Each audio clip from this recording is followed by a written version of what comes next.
Olá, amados. Nós vamos começar agora essa formação a respeito de vida comunitária. Nós vamos agora, hoje, falar a respeito do corpo e dos membros. O membro é a parte do corpo que une três partes. O membro precisa estar unido a outros. Precisamos uns dos outros em nossa caminhada fraterna. É como o ponto do crochê. Um segura o outro, não é verdade? O membro é alguém que alimenta, recebe o alimento para si mesmo e passa para os outros. O sangue passa de um membro para o outro, nutrindo todo o corpo. Quero dar um exemplo para você aqui, do faraó Montezuma, lá do tempo, do Egito, no tempo de Paulo que citava essa situação quando ele falava que a palavra tinha que correr. Ele dizia que Montezuma ele só comia pescado fresco, ele não gostava de peixe, tinha que comer o peixe já pescado na hora. E do palácio até o rio tinha uma distância muito grande.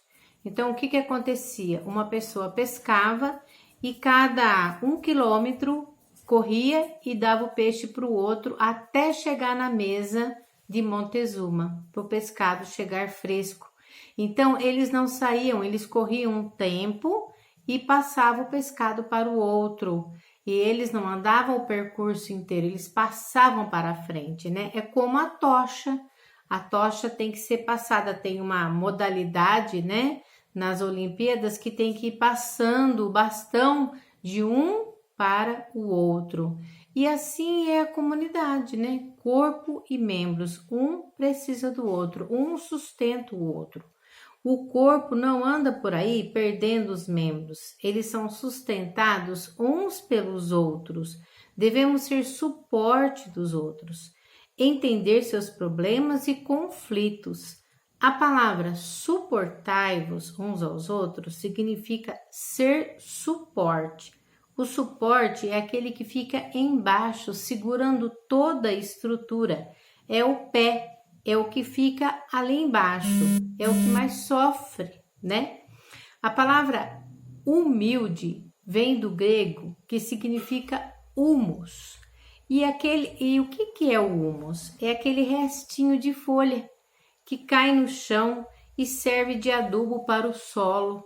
Aquela folha que já caiu, que já secou, que já foi molhada, ela é o adubo perfeito para aquela árvore que vem vindo, Muitas vezes, na nossa comunidade, nós vamos precisar morrer para que o solo ganhe vida, para que a comunidade ganhe com tudo isso. São Francisco sempre dizia que no meu cansaço os outros descansem. Quantas vezes estamos no comodismo da nossa casa, lá bem instalados, e chega alguém precisando de nós, pedindo ajuda, pedindo oração, e temos que sustentar os outros, ajudá-los na caminhada. O membro, ele não é independente. Você já viu o nariz andando sozinho por aí? Não, Então, muitas vezes estamos na frente, não queremos depender de ninguém para nada na vida comunitária. Somos absolutos, insubstituíveis. E se nós faltarmos, achamos que as coisas não vão andar. Mas é bom a gente descobrir que sem nós as coisas andam do mesmo jeito, porque quem age é Deus, não somos nós. Outra coisa é bom e faz bem para o irmão poder servir, deixar os outros te ajudarem na vida fraterna. Você está dando chance para as pessoas se santificar, te ajudando, ou você quer fazer tudo sozinho? O corpo ele tem elasticidade. Embora o membro esteja longe, ele é comandado pela cabeça e ele age de acordo com os outros membros. Há vários ministérios na igreja. Às vezes é necessário sair e passar o bastão para o outro, né? Para que o outro também possa servir e ajudar. O que nos une na vida comunitária é o amor fraterno, é a fraternidade, é a partilha, não é o serviço. Não podemos estar ligados somente pelo serviço, somente pelos vínculos de serviço, mas criar vínculos fraternos.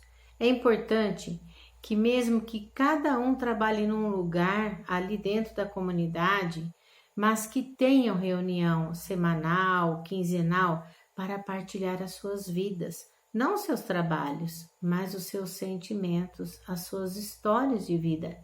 Tem gente que dá mais valor para o serviço do que para a fraternidade, mas a santidade precisa ser trabalhada na vida fraterna. Mesmo que você diga assim, mas aquele meu irmão é uma dose. Fique sabendo que se ele é uma dose, ele é a dose perfeita para você se tornar santo. Nem mais, nem menos. A dose exata. No serviço, lá na comunidade, você pode até faltar, né? Como servo, alguém vai te substituir. Mas como membro, o seu lugar vai sempre ficar vazio. A sua cadeira não vai ser preenchida por ninguém, porque Deus o ama como filho, não como patrão. Olha que interessante. Quando Jesus ressuscitou, ele apareceu aos 12, mas Tomé não estava lá, ele não viu Jesus e ele quis ver Jesus. Ele questionou, mas ele não estava na reunião da comunidade, ele havia faltado. Muitas vezes as pessoas não faltam do trabalho na comunidade, não falta de pregar onde ela tem que pregar, mas às vezes ela falta ali no momento onde ela vai ser abastecida, onde ela vai partilhar a vida, ela acaba não indo e ela perde a experiência com Jesus.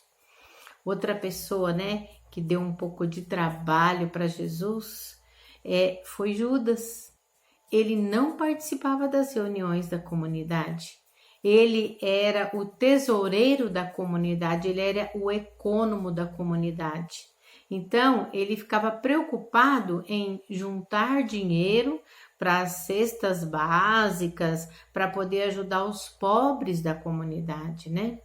E ele nunca estava nas reuniões da comunidade, então ele não criou vínculo com Jesus, ele não criou vínculo com os irmãos. A preocupação dele era somente o serviço. O trabalho que Deus nos confia nunca deve ser motivo de desunião e de brigas e de desentendimento dentro da vida fraterna. Quantas vezes brigamos com o irmão por causa do trabalho da igreja? Jogamos no mesmo time e não podemos ficar dando um canelada no outro. É o inimigo que usa dessa estratégia.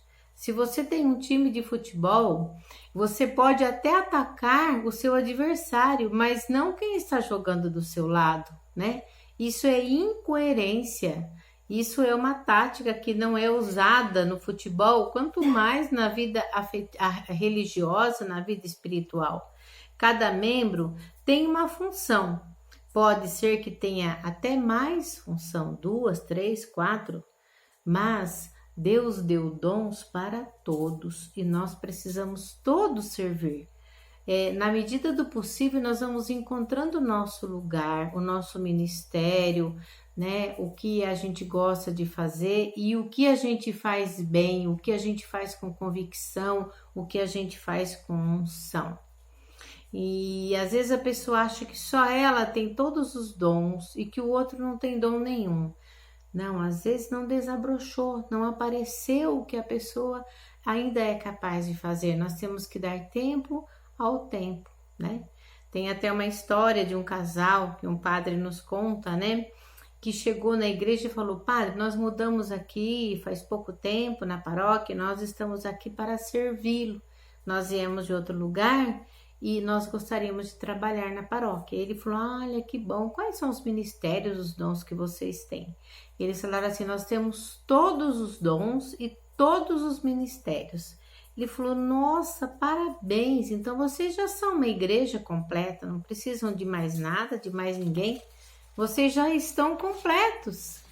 Então muitas vezes a pessoa acha que sozinha ela pode dar conta do recado, mas Deus, na história de Moisés, quando ele foi salvar o povo, né? Foi retirar o povo do Egito. Ele era gago e ele precisou do seu irmão para ser porta-voz. Deus poderia muito bem, naquele momento, fazer o quê? Poderia ter curado Moisés para que Moisés ficasse bem, com uma boa dicção e falasse bem. Mas o que Deus fez? Deixou Moisés como estava para que Moisés dependesse de Arão, do seu irmão, né? Tem gente que pensa que para ser membro do corpo de Cristo, da igreja, precisa de somente 3 coisas: frequentar as reuniões, obedecer às regras e pagar o dízimo. Mas isso é ser membro de um clube, não de uma igreja. É ser sócio de um clube, porque lá eles frequentam o clube, cumprem as regras que é dada ali dentro do clube e pagam a mensalidade. Para nós, Deus está pedindo muito mais. Quer que sejamos seus discípulos. E ser discípulo de Jesus é ser irmãos uns dos outros, é ter vida fraterna. Amém?